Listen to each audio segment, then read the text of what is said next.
Radha Swami ji, page number 15। संत मार्ग कर्म सिद्धांत। यह दुनिया आज तक न कभी सुखों की नगरी बनी है और न कभी बन ही सकती है। जब हम इतिहास पढ़ते हैं तो पता चलता है कि दुनिया में लड़ाई झगड़े, सुख दुख, अमीरी गरीबी हमेशा से चली आ रही है। हर कौम, मजहब, मुल्क और वक्त के अंदर उच्च कोटि के महात्मा और बड़े बड़े दानी और परोपकारी आए हैं, फिर भी इसकी हालत पहले से कोई बेहतर नहीं हुई है और न ही कभी हो सकती है। अगर संत महात्माओं का मकसद इस दुनिया को स्वर्ग या सुख की नगरी बनाने का होता तो आज तक यह दुनिया जरूर सुखों की नगरी बन जानी चाहिए थी। बल्कि वे तो हमें ऐसा साधन और तरीका बताते हैं जिस पर चलकर हम हमेशा के लिए इस देह के बंधनों से मुक्त हो जाएं और फिर इस दुनिया में ही न आएं। दुनिया के कांटे इकट्ठे करने में आज तक किसी ने सफलता प्राप्त नहीं की और न ही कोई कर सकता है। लेकिन अगर हम अपने पैरों में मजबूत जूते पहन लें तो वे कांटे अपना असर नहीं कर सकते। दुनिया की समस्याएं न आज तक किसी ने हल की हैं और न कोई हमेशा के लिए हल कर ही सकता है। लेकिन महात्माओं के उपदेश पर चलकर हम अपने ख्याल को इतना ऊंचा ले जा सकते हैं कि दुनिया के सुख दुख की समस्याएं हम पर असर ही नहीं कर सकती। ईसा मसीह ने बाइबल में जिक्र किया है, यह मत समझो कि मैं धरती पर मेल कराने आया हूँ।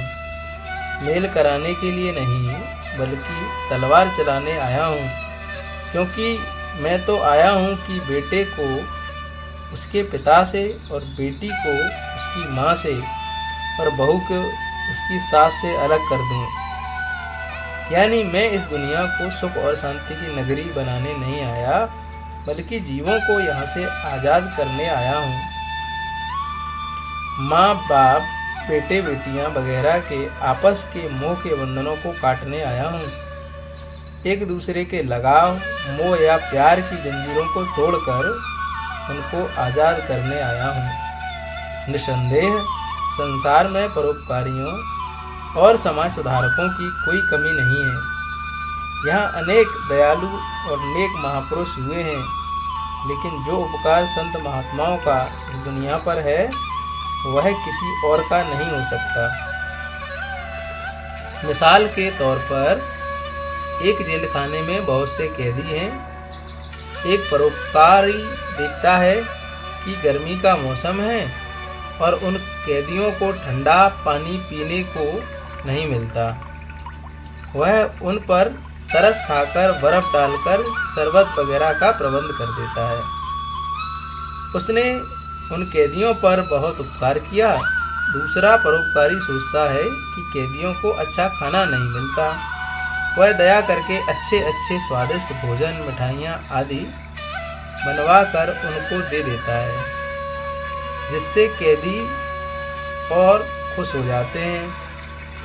उसने भी कैदियों पर उपकार किया।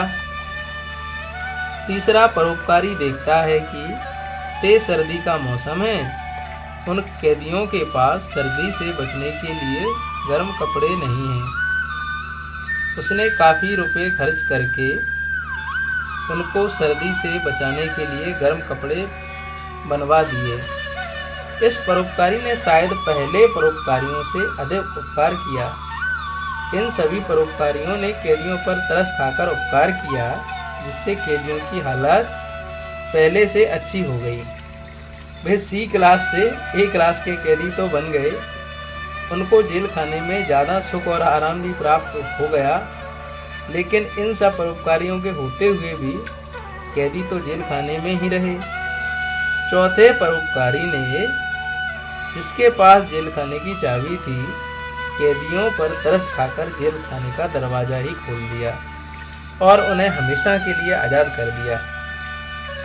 अगर इसमें सबसे ऊंचा परोपकार है तो उस जेल खाने की चाबी वाले का है। संत महात्मा इस 84 के जेल खाने की चाबी लेकर संसार में आते हैं और हमारे अंदर मालिक के मिलने का शौक और प्यार पैदा करके हमें रास्ता और युक्ति बताकर दुर्धाम पहुंचाकर हमेशा के लिए इस जेल खाने से आज़ाद कर देते हैं। इसीलिए संतों और महात्माओं का परोपकार दूसरे सब समाज सुधारकों या परोपकारियों के परोपकार से कहीं ऊंचा और सच्चा है। महात्मा हमें उपदेश देते हैं कि जब तक हमारी आत्मा वापस जाकर उस परमात्मा से मिलाप नहीं कर लेती तब तक हम शरीर के बंधनों और संसार के दुखों से छुटकारा नहीं पा सकते। कबीर साहब फरमाते हैं, चल हंसा सतलोक हमारे, छोड़ो यह संसारा हो। स्वामी जी महाराज का फरमान है, धाम अपने चलो भाई, पराए देश क्यों रहना। आत्मा और परमात्मा। हमारी आत्मा स्त्री है और परमात्मा इसका पति है। यह आत्मा रूपी स्त्री परमात्मा रूपी पति के चरणों में जाकर ही खुशी प्राप्त कर सकती है और हमेशा के लिए सुहागिन हो सकती है। गुरु अमरदास जी फरमाते हैं, फिर सच्चे ते सदा सुहागन। फिर फरमाते हैं, जिन्हीं घर जाता आपना से सुखिए भाई। तो वापस अपने असली घर पहुंच जाते हैं वे सदा के लिए सुख और शांति प्राप्त कर लेते हैं। मौलाना रूम भी फरमाते हैं,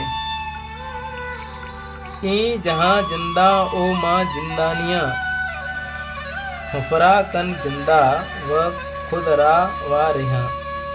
यानी यह जहाँ कैद खाना है, इसमें हम कैद हैं।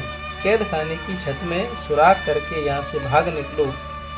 बहुत से संत महात्माओं ने आत्मा और परमात्मा के रिश्ते को स्त्री और पति का रिश्ता कहकर समझाया है, क्योंकि स्त्री हमेशा पति के चरणों में जाकर ही सुख और शांति प्राप्त कर सकती है।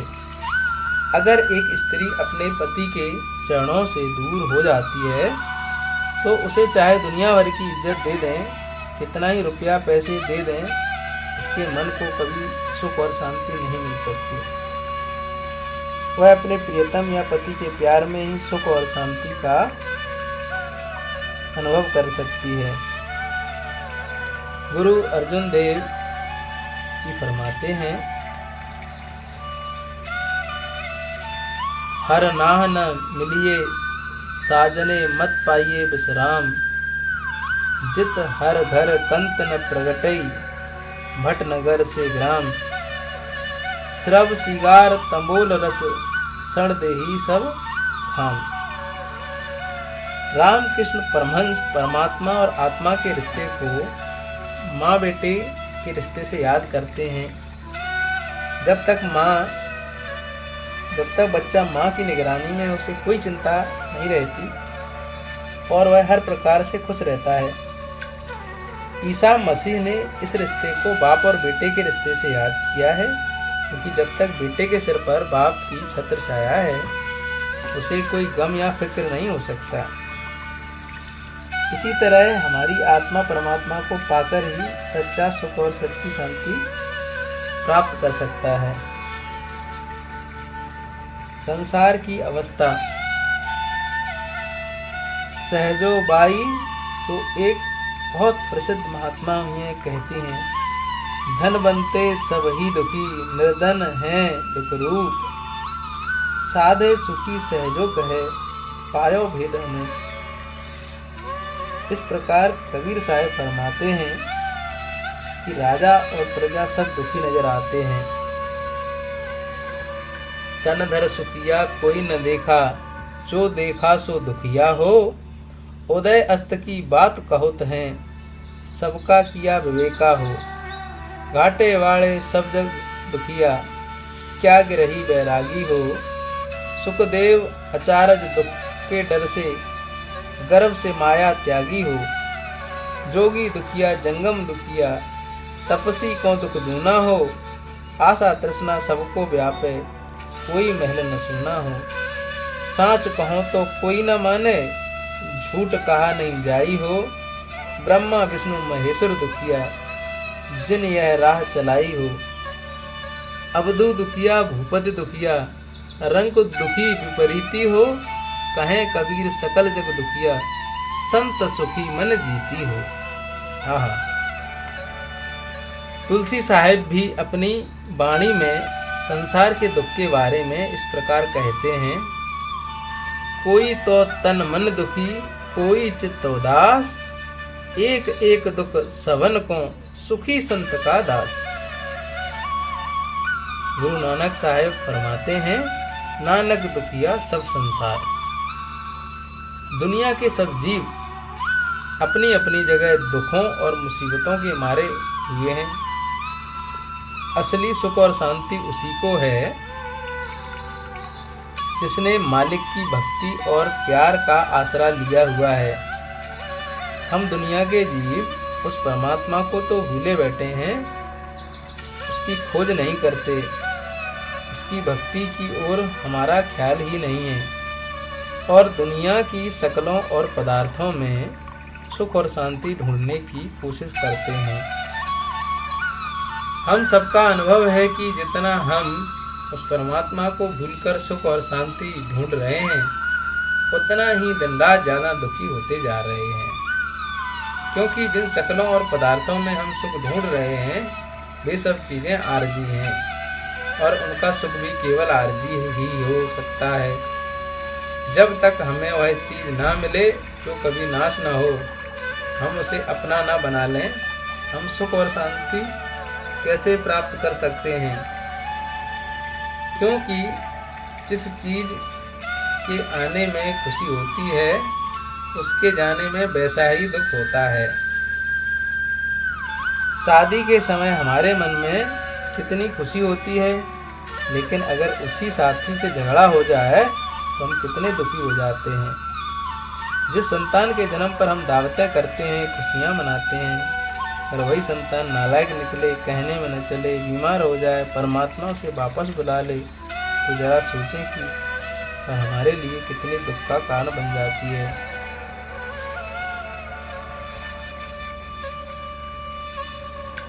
हम दुनिया की धन दौलत में सुख ढूंढने की कोशिश करते हैं। आप सोचें, इसे कमाने के लिए कितने दुख, कितनी मुसीबतें सहनी पड़ती हैं।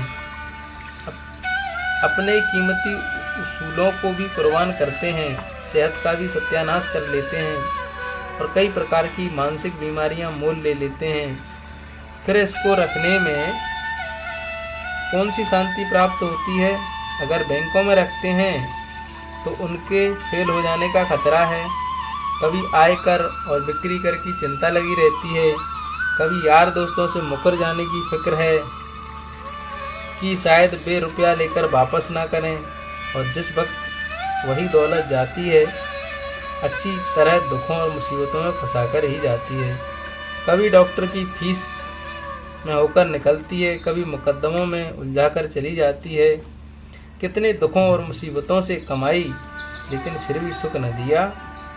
उसके जाने पर शरीर पर जो मुसीबतें भुगतनी पड़ती हैं, वे अलग। गुरु नानक साहिब का कथन है, पापा बाजो होबे नाही, मुइया साथ न जाई। फिर यह ख्याल आता है कि शायद दुनिया के ऐसो इशरत या भोग विलास में सुख हो। हम शराबों कबाबों के स्वाद में उलझ जाते हैं, लेकिन ये भी हमारे मन को तबाह कर देते हैं, गिरा देते हैं और हमें बीमारियों में फंसा देते हैं।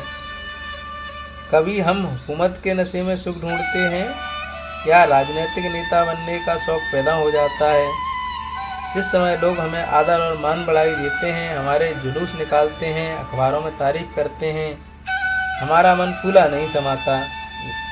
लेकिन हम नेताओं के हाल भी रोज़ पढ़ते हैं, रातों रात तख्ते पलट जाते हैं, दूसरी पार्टी का जोर हो जाता है, कभी कभी गोली का शिकार बना देते हैं, कभी फांसी के तख्तों पर चढ़ा देते हैं, कभी जेलों में डाल देते हैं, कभी अखबारों में मिट्टी पलीत करनी शुरू कर देते हैं। जिस हुकूमत के नशे और दुनिया की मान बढ़ाई में सुख ढूंढने की कोशिश की, वही हमारे लिए दुख का कारण बन गई। कबीर साहिब का कथन है, सुख मांगत दुख आगे आवे। सारांश यह है कि दुनिया में हम कभी सुख और शांति प्राप्त नहीं कर सकते। जो थोड़े बहुत सुख नजर आते हैं, समय पाकर दुखों में बदल जाते हैं। महात्मा हमें अपने अनुभव से समझाते हैं कि जब तक हमारी आत्मा परमात्मा से मिलाप नहीं करती, हम कभी सुख और शांति प्राप्त नहीं कर सकते। संसार की धन दौलत और शकलों में से भी हम तब तक ही सुख शांति प्राप्त कर सकते हैं जब तक हमारा ख्याल मालिक की भक्ति की ओर है। मिसाल के तौर पर एक बच्चा अपने पिता की उंगली पकड़कर नुमाइश देखने जाता है। उसे वहाँ हर चीज़ बड़ी ही सुंदर और मालूम देती है। कहीं बिजलियाँ जल बुझ रही हैं, कहीं तरह तरह के खिल हो रहे हैं, कहीं खिलौनों और मिठाइयों की दुकानें सजी हुई हैं। बच्चा समझता है कि यह खुशी उसे नुमाइश के साथ सामान से मिल रही है। लेकिन अगर गलती से बच्चे से अपने पिता की उंगली छूट जाती है तो वह चीखें मारना शुरू कर देता है और रोने चिल्लाने लगता है। हालांकि नुमाइश का सब साज सामान वहीं का वहीं है। फिर बच्चा महसूस करता है कि वह नुमाइश में से खुशी उतनी देर तक ही प्राप्त कर सकता था जितनी देर तक उसने अपने पिता की उंगली पकड़ी हुई थी। इसी तरह दुनिया में भी हम जो सुख और शांति उसी समय तक पा सकते हैं जब तक हमारा ख्याल और लिब उस मालिक की ओर रहती है। इसीलिए महात्मा हमारे अंदर मालिक के से मिलने का प्रेम प्यार पैदा करते हैं। गुरु अमरदास जी फरमाते हैं, हर की पूजा दुलम है संतो, कहना कछु न जाए। मालिक की भक्ति दुर्लभ है, इसकी महिमा बयान से बाहर है। हम सब दुनिया के जीव किसी न किसी के मोह प्यार में फंसे हुए हैं। राधा स्वामी जी।